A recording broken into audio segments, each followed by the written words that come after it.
নারী মাকে দেখে মা হওয়া শেখে, শাশুড়িকে দেখে শাশুড়ি হওয়া শেখে। কথাগুলো সবার জন্য নয়, এটা সমাজে বিশাল এক অংশ নারীদের জন্য।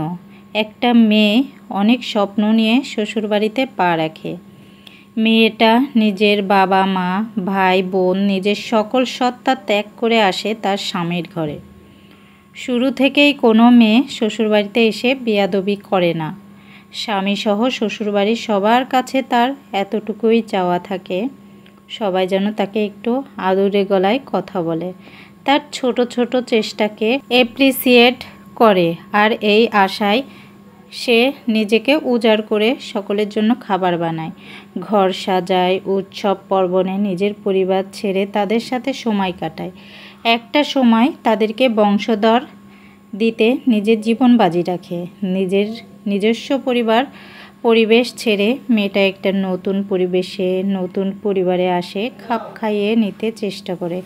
কিন্তু ছেলের পরিবারের মেয়েটার জন্য চেষ্টাকে মূল্য দিতে জানে না। বেশিরভাগ পরিবার শুরু থেকেই বাড়ির বউটাকে ডমিনেট করতে শুরু করে। কাজের কথায় চলাফেরা, উঠতে বসতে ভুল ধরতে শুরু করে। কিছু হলেই মেয়েটার বাড়ির লোক তুলে কথা শোনায়, অসম্মান করে। এদিকে 2-3 দিন মেয়েটা ভাবে হয়তো তারই ভুল। ধীরে ধীরে মেয়েটাও বুঝে যায় আসলে তার ভুল থাকুক বা না থাকুক, তাকে দাবিয়ে রাখার এটা একটা কৌশল। একটা সময় এই কৌশল মেয়েটাও শিখে যায়।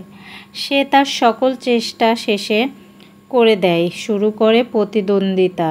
নীরবে আর কত সহ্য করবে, শুরু করে দেয় প্রতি উত্তর। মেয়েটাও একসময় শ্বশুরবাড়িতে প্রতিবাদী কণ্ঠে কথা বলা শুরু করে।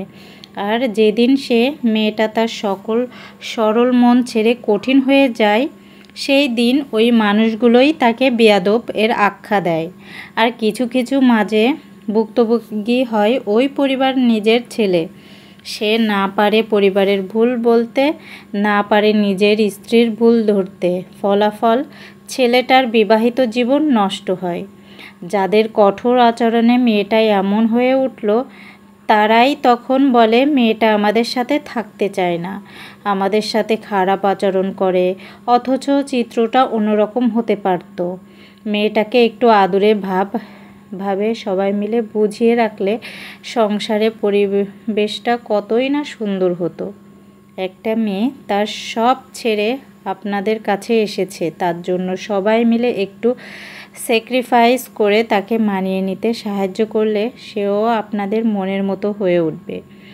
সব মেয়ে বা সব পরিবার এক নয়, তবে অধিকাংশই ক্ষেত্রে সকল পরিবার এই একই চিত্র। কথাগুলো শুধু ভুক্তভোগীদের জন্য।